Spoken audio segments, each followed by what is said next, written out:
हर खबर पर होगी आपकी पकड़। डाउनलोड कीजिए एबीपी लाइव ऐप। कम से कम आप मेरे से पूछे तो सही कि गौरव आपने क्या आपकी तरफ से क्या बोलना चाहते हैं आप। बहुत आसान होता है किसी को डिफेम करना, किसी के बारे में नेगेटिविटी फैलाना, बट सच्चाई जब सामने आएगी ना आपके, तब आप सब उसको देखिएगा और आप मेरे को बताइएगा कि मैं गलत था कि सही था। इस वक्त हमारी मौजूदगी मालवीय नगर में है। हम लोग यहाँ इसलिए मौजूद हैं क्योंकि बाबा का ढाबा जो सोशल मीडिया पर फेमस हुआ था और उसको फेमस करने वाले जो शख्स थे गौरव, वो इस वक्त हमारे साथ हैं। इन पर बाबा का ढाबा के जो मालिक हैं कांता प्रसाद जी, उनकी तरफ से आरोप लगाए जा रहे हैं कि इन्होंने पैसे का गबन किया है, जिसकी वजह से उन्होंने दिल्ली पुलिस में शिकायत भी दी है।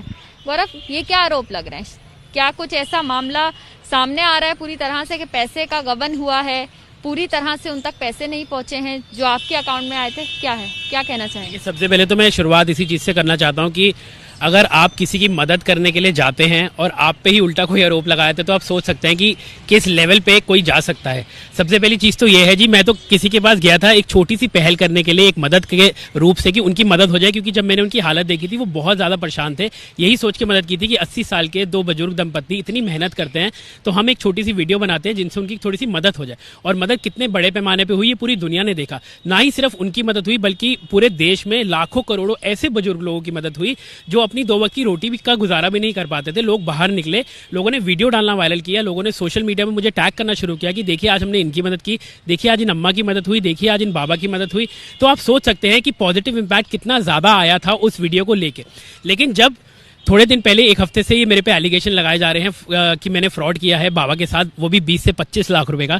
तो देखिए 20 से 25 लाख रुपए का फ्रॉड बोलना तो बहुत आसान है, लेकिन अगर मैंने फ्रॉड किया होता तो मेरे पास उसके प्रूफ नहीं होते। तो मेरे पास सब चीज़ों के प्रूफ्स हैं, और वो प्रूफ है मेरी बैंक स्टेटमेंट के तौर पे कि मेरे को आज लोगों के सामने अपना सच प्रूफ करने के लिए अपनी पर्सनल बैंक स्टेटमेंट रखनी पड़ रही है, ये दिखाने के लिए कि देखिए मैंने कोई गलत काम नहीं किया है, और अगर किया होता तो मैं आज आपके सामने ना खड़ा होता। गौरव, सिलसिलेवार तरीके से समझते हैं आपसे कि जब आपने वीडियो डाला और उसके बाद से लोगों ने उनकी मदद करनी शुरू की, तो शुरुआत के दिनों में कितना पैसा आया, कहां से आया, और आपने किसका अकाउंट डिटेल्स जो थी पब्लिक के साथ शेयर की थी? सबसे पहले तो ये हुआ जी, जब मैं वीडियो बनाने के लिए गया तो मैंने बाबा को ये स्पेसिफिकली बोला, आप वीडियो में सुनेंगे भी, तो मैंने उनको बोला कि बाबा मैं आपकी मदद करने के लिए आया हूं, आपके लिए हम कुछ फंड रेज करेंगे, जो भी फंड रेज होंगे हम आपको देके चले जाएंगे, और अगर आपके पास फंड रेज नहीं हो पाए तो मैं अपनी जेब से आपको 30-40 हज़ार रुपए दे जाऊंगा। तो मैं ये क्यों बोलूंगा? आप सोचिए, अगर मेरे मन में कुछ खोट होता, गलत होता, तो मैं ये बात बोलता ही नहीं। और ये बात मेरे पास इसके प्रूफ भी है वीडियो के अंदर। और उसके बाद लोग बोलते हैं कि भैया आपने बाबा के 20 लाख रुपए खा लिए। तो भाई आप मेरे पास आके मुझसे पूछे तो सही, मैंने 20 लाख खाई है, मेरे अकाउंट डिटेल्स तो झूठ नहीं बोलेंगे ना, सबसे पहली चीज। उसके बाद बाबा को ये लोग, बाबा कह रहे हैं मुझे भी श्योरिटी नहीं है, क्योंकि बस मुझे लोग आके बोल के जा रहे हैं कि गौरव ने आपके 20 लाख खा लिए, तो मैं इसलिए आपको बोल रहा हूँ भाई आप मेरे से आके एक बार रिकन्फर्म तो कीजिए। तो उसका जो सबसे बड़ा जवाब है वो यही है कि जो मेरे अकाउंट में जो भी पैसे आए वो मैंने अगले दिन ही एक वीडियो वायरल करी। 8 तारीख को, 7 तारीख को ये वाली वीडियो हुई, 8 तारीख को मैंने एक वीडियो बनाई फेसबुक पे, जिसपे मैंने हाथ जोड़ के लोगों से रिक्वेस्ट की कि इनके पास जो भी मदद आनी थी वो सब आ चुकी है, आप प्लीज और फंड्स मत दीजिएगा।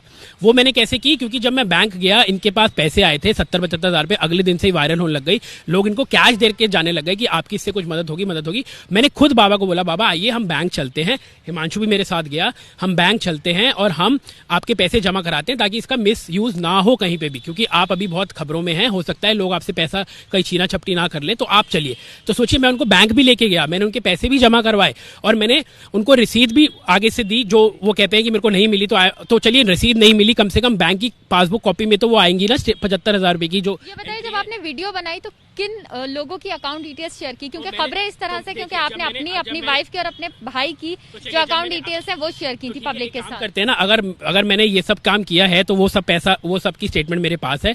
मैंने अपनी स्टेटमेंट की थी और पेटीएम में अपने वाइफ की थी, क्योंकि मेरे पास पेटीएम है नहीं, और उसका जो भी पैसा है उसके सारी मेरे पास रिसीट्स हैं, उसके सारे मेरे पास बैंक प्रूफ हैं। और मेरे भाई का तो मैंने आज तक कभी कहीं जिक्र ही नहीं किया, मुझे नहीं पता कहाँ से मेरे भाई को बीच में घसीटा जा रहा है कि उसकी भी बैंक डिटेल दी है। तो अगर दी है तो आप कार्रवाई करिए, आप दिखाइए लोगों को कि भैया देखिए इनके पास जो था इन्होंने सब दे दिया है। बाबा के अकाउंट में क्या है वो आप लोगों को दिखाइए, क्योंकि वो जानना जरूरी है। अगर लोगों को ये भी लगता है कि भाई मैंने उनके पास उनके पैसे रखे होते तो मैं सबको पैसे देने को भी तैयार। आपने फंड रेज किया बाबा के लिए, तो आपके अकाउंट में जो पैसा पहुंचा और आपकी वाइफ के अकाउंट में जो पैसा पहुंचा वो कितना था, उसकी डिटेल देखिए। सबसे पहले तो मैंने बाबा को 2,33,000 रुपए का एक चेक दिया, उसके बाद मैंने 1 लाख रुपए की NEFT की, उसके बाद मैंने 45,000 रुपए पेटीएम जो आए 7 से 10 तारीख के बीच में, वो उनको चेक के तौर पे, उनकी पेटीएम आपकी वाइफ के अकाउंट, पेटीएम मेरे पास था नहीं, तो लोग मुझसे कह रहे थे कि हमें डोनेट करना है। और वो मैंने 8 तारीख के 9 तारीख के बाद देना भी बंद कर दिया। बहुत सारे मैसेजेस आज भी मेरे फ़ोन में हैं, जो लोग मुझे बोलते हैं प्लीज़ आप मुझे ये बताइए। मेरा एक बार फ़ोन दिखाएंगे ज़रा, मेरे फ़ोन में मैंने ये भी लिखा, ये भी आपको मैं मैसेज दिखाता हूँ जहाँ पे मैंने ये बोला है लोगों को, thank you for supporting, we have saved enough for Baba, we don't think we need more. ये मैं आपको 8 या 9 तारीख का दिखाता हूँ अभी, जिसमें मैंने लोगों को ये भी बोला है। मैं आपको भी इसके, आपके अकाउंट में टोटल अमाउंट कितना आया था? देखिए टोटल अमाउंट की जो भी फिगर्स हैं वो मेरे सामने यहाँ पे हैं। तो मेरे पास जो था जी वो 1,20,000 रुपये मेरा पर्सनल था। तो मुझे ये भी दिखाना पड़ रहा है, आप सोच सकते हैं कि किस हद तक मुझे गिरना पड़ रहा है कि मुझे अपनी पर्सनल डिटेल शेयर करनी पड़ रही है, पब्लिक के साथ अपना अकाउंट नंबर शेयर करना पड़ रहा है। तो कोई बात नहीं, मैं करता हूँ, क्योंकि मेरे मन में कोई चोर नहीं। 1,20,000 रुपये का मेरा पर्सनल था। उसके बाद 7 तारीख से लेके 10 तारीख तक, 7th to 10th जो भी इनके लिए रेज हुआ अमाउंट वो सारा है 444 minus my amount of 120, so which is around 325। But मैंने इनको 3,33,000 का चेक दिया और 45,000 रुपये का मैंने इनको पेटीएम दिया। इसके अलावा मेरा कोई खाता नहीं है, कोई अकाउंट डिटेल नहीं है। और अगर है तो आप प्लीज उसको देखिए, ढूंढवाइए, आप करवाइए कार्रवाई मुझे कोई, क्योंकि कोई प्रॉब्लम है ही नहीं ना किसी। जिस दिन आपने वीडियो बनाई उसके अगले दिन से तुषार नाम के जो शख्स हैं वो उनके साथ हैं बाबा के। वो कहते हैं कि वो अब उनके मैनेजर हैं, उनका सारा अकाउंट डिटेल संभालते हैं, उनका सारा बिजनेस संभालते हैं। तो उनका ये कहना है कि जो आपने अकाउंट डिटेल्स शेयर की हैं अपनी, वो सब एक्सेल शीट पे और उसमें एडिट है। इसमें कितनी सच्चाई है? देखिए ये रही, अगर ये बैंक वेरीफाइड स्टेटमेंट है, बैंक ने इसको वेरीफाई किया हुआ है, बैंक तो झूठ नहीं बोलता ना जी, बैंक की वेरीफाइड स्टेटमेंट है। एक्सेल शीट पे दिखाने का सिर्फ यही एक मेरा मोटिव था कि मैं अपनी पर्सनल डिटेल्स किसी के साथ ना शेयर कर पाऊं। लेकिन लोगों को उसमें भी विश्वास नहीं हुआ, तो मेरे को बैंक जाके वेरीफाइड बैंक स्टेटमेंट निकलवानी पड़ी कि लो भैया ये है सच, ये है आप लोगों के आगे सच। कम से कम मेरी भी तो पहरी सुनो कि भैया आपको क्या कहना है। बहुत आसान होता है किसी को डिफेम करना, बहुत आसान होता है। और ये जो 20 लाख रुपए की बात कही जा रही है, बाबा कह रहे हैं कि 20 लाख रुपए आए थे उनके अकाउंट में, उसकी जानकारी आपको कैसे हुई, इस बारे में बताइए। देखिए जब हम बैंक गए थे बाबा के 75,000 रुपए जमा कराने के लिए, तो हमने अगले ही दिन मेरे पास वीडियो है, मैंने ये बोला बैंक को कि भैया आप हमें पासबुक में एंट्री दे दो कि 75,000 रुपए इनके अकाउंट में जमा हो गए। बैंक बोलता है कि जी 75 हम आपको एंट्री नहीं दे सकते क्योंकि इनका जो अकाउंट है वो सीज है। तो आप सोचिए, जिस बंदे के अकाउंट में 12-13 हजार रुपए थे 7 तारीख को, 24 घंटे से अंदर ही उनका अकाउंट भी सीज हो गया। अकाउंट सीज क्यों होता है? आपका अकाउंट तो आज तक नहीं सीज हुआ, मेरा तो नहीं हुआ, इनका तो नहीं हुआ। अकाउंट सीज होने का मकसद क्या है? क्योंकि उनको उनके अकाउंट में डोनेशन आना शुरू हो चुकी है और बहुत बड़े पैमाने पे आना शुरू हो चुकी है। अब वो बोलते हैं गौरव ने मेरा अकाउंट डिटेल नहीं दिया। तो आप चलिए उनके बैंक 7 तारीख की उनकी एंट्रीज खुलवाइए, आपको पता चल जाएगा कि उनके अकाउंट में 7 तारीख को कितना पैसा आया। उन्होंने अपनी डिटेल्स खुद ही देना शुरू कर दी थी और मेरे को इस बात का इल्म भी नहीं है, मुझे इस बात का पता भी नहीं है। मतलब आपने उनके अकाउंट डिटेल्स किसी सोशल मीडिया पे शेयर नहीं की थी? नहीं, मैंने मेरे को क्या पड़ी है किसी की अकाउंट डिटेल शेयर करने की, और who am I to share anybody's personal details? मेरे को अपनी करनी थी क्योंकि मैं गलत नहीं था, मैंने कर दी। अगर उनके अकाउंट में 20 लाख 25 लाख या जो भी जितना भी पैसा आया हो वो उनका अपना पैसा है। मुझे तो उससे, मैंने तो उनको ये भी नहीं बोला कि आप मुझे इसमें से भाई पैसे दो, हमें क्या करने, हम तो किसी की मदद करने के लिए गए थे। उसके बाद मैं आगरा वाली अम्मा के पास गया, उनकी मदद करके आप देखिए उनके पास उनकी आज अपनी पर्सनल कार्ट है। बेचारी सड़क किनारे बैठ के रोटियां सेकती थी 80 साल की उम्र में, क्योंकि उनके बेटों ने उन्हें घर से निकाल दिया था। उनकी बहू है, उनका पूछता नहीं। आपके नाम पे शिकायत दर्ज करवाई गई है दिल्ली पुलिस में, इस तरह के आरोप आप पे लग चुके हैं। अब तक अलग अलग तरह से अलग अलग स्टेटमेंट सामने आ रही हैं इस चीज को लेकर, तो अब आपकी तरफ से क्या एक्शन रहेगा? क्या आप भी कोई कार्रवाई करना चाहेंगे? बिल्कुल, अगर आप किसी को डिफेम करेंगे, किसी के बारे में नेगेटिविटी फैलाएंगे, किसी को झूठा साबित करने की कोशिश करेंगे जबकि वो झूठा नहीं है, तो बिल्कुल करना ही पड़ेगा। देखिए हम ऐसे है नहीं, हमारा बैकग्राउंड ऐसा है नहीं। अगर आप मेरा बैकग्राउंड भी देखेंगे तो मैंने आज तक कभी ये सब चीजों के बारे में ना सुना ना जाना, ना पुलिस से कह रही कि भगवान ना ही करे कभी किसी को जाना भी पड़े। लेकिन जब इतना लोग डिफेम कर देते हैं, इतनी नेगेटिविटी फैला देते हैं, इतना लोगों को डिमोरलाइज कर देते हैं, क्या मैं किसी की मदद करूं? आखिरी मुलाकात कब हुई थी बाबा से आपकी? मैं उनको 1 हफ्ते पहले मिला था,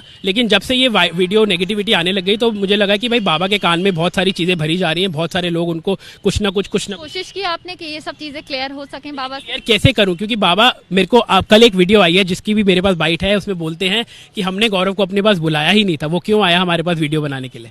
आप ये सोच सकते हैं, जो इंसान ये कह सकता है कि गौरव को हमने बुलाया नहीं था, वो क्यों आया हमारे पास वीडियो बनाने के लिए, तो आप सोचिए कि वो कुछ भी बोल सकते हैं, वो कुछ भी बोल सकते हैं। वो अगर ये बोल सकते हैं कि गौरव मेरे पास वीडियो बनाने क्यों आया, तो आप सोचिए कि उनके कोई कान भर रहा है ना। अगर वो पढ़े लिखे होते तो वो सब बातें बोलते ही नहीं। किसी की मदद, भगवान अगर आज की डेट में आप किसी की 1000 रुपए की मदद करें तो आपको लोग इतनी दुआएं देते हैं। यहाँ तो पता नहीं कितने लाखों रुपए की उनकी मदद हो गई, तो दुआएं देने के चक्कर में वो नाशुक्र गुजार हैं उस ऊपर ऊपर वाले के, परमात्मा के, कि भैया मुझे तो इसने फ्रॉड कर दिया 20 लाख रुपया। क्या कार्रवाई आपकी तरफ से हो सकती है आगे? हमें अभी पता नहीं, मैं जो हमारे लॉयर हैं वही इस बारे में अब करेंगे आगे going forward, and we will obviously be taking our steps forward, legal actions of course going forward, because आप ऐसे किसी को डिफेम नहीं कर सकते, आप ऐसे किसी के बारे में नेगेटिविटी नहीं फैला सकते। आप कम से कम क्लियर आउट तो करो कि गौरव भाई अगर आपके पास पैसा जो है आप दे दीजिए, नहीं जैसे भी करना है आप कर लीजिए। अगर मेरे मन में चोर होता तो मैं पैसा देता ही नहीं, आज नहीं दिए, कल नहीं दिए, परसों नहीं दिए, अगर मेरे को नहीं देने होते तो मैं देता ही नहीं। लीगल कुछ भी कार्रवाई करने से पहले क्या एक बार कोशिश की जाएगी बाबा के पास जाके ये सब क्लियर आउट करने की? बिल्कुल करेंगे, क्यों नहीं करेंगे। देखिए मैं आपको जैसे कि बताया, हमारा बैकग्राउंड ही नहीं है, हमारे परिवार में इतनी प्रॉब्लम्स हैं पिछले 7 दिन इस चीज को लेके, क्योंकि मेरे फादर का नाम खराब हो रहा है, मेरी फैमिली का नाम खराब हो रहा है। इस तरीके से मेरे को डिफेम करने के बाद हम लोग खाना नहीं खा पाते हैं ढंग से, क्योंकि हम लोगों को इतना बुरा भला कहा जा रहा है बिना ये जाने, बिना ये पूछे एक बारी भी कि क्या आप गलत है गौरव। आप कम से कम मेरे पास आके पूछो तो सही। अगर मैं गलत होता तो मैं आज आपके सामने क्यों खड़ा होता? सच की लड़ाई के लिए मैडम अगर मैं आप लोग मुझे स्कैमर बोलते हैं, आप लोग मुझे चोर बोलते हैं, फ्रॉड बोलते हैं, कम से कम आप मेरे से पूछे तो सही कि गौरव आपने क्या, आपकी तरफ से क्या बोलना चाहते हैं आप। बहुत आसान होता है किसी को डिफेम करना, किसी के बारे में नेगेटिविटी फैलाना, बट सच्चाई जब सामने आएगी ना आपके, तब आप सब उसको देखिएगा और आप मेरे को बताइएगा कि मैं गलत था कि सही था। बाबा ने जिस तरह से गौरव के ऊपर आरोप लगाए, उस बात पर गौरव ने अपना पक्ष भी मीडिया के सामने रखा। गौरव ने अपनी अकाउंट डिटेल्स भी शेयर करी और बाकी जो चीजें सामने आ रही थी कि उनकी वाइफ के अकाउंट में भी पेटीएम के जरिए पैसा पहुंचा है, उसकी अकाउंट डिटेल्स भी गौरव ने मीडिया के सामने रखी है। अब गौरव जो है इंसाफ की लड़ाई लड़ना चाहते हैं और सबके सामने पूरे साफ तौर से पक्ष रखना चाहते हैं। गौरव का ये भी कहना है कि अगर इस तरह से आरोप लगाए जाएं तो हो सकता है वो भी आगे कुछ कार्रवाई करें। कैमरा पर्सन राजेश पांडे के साथ Madiha, ABP news Delhi. ABP news आपको रखे आगे।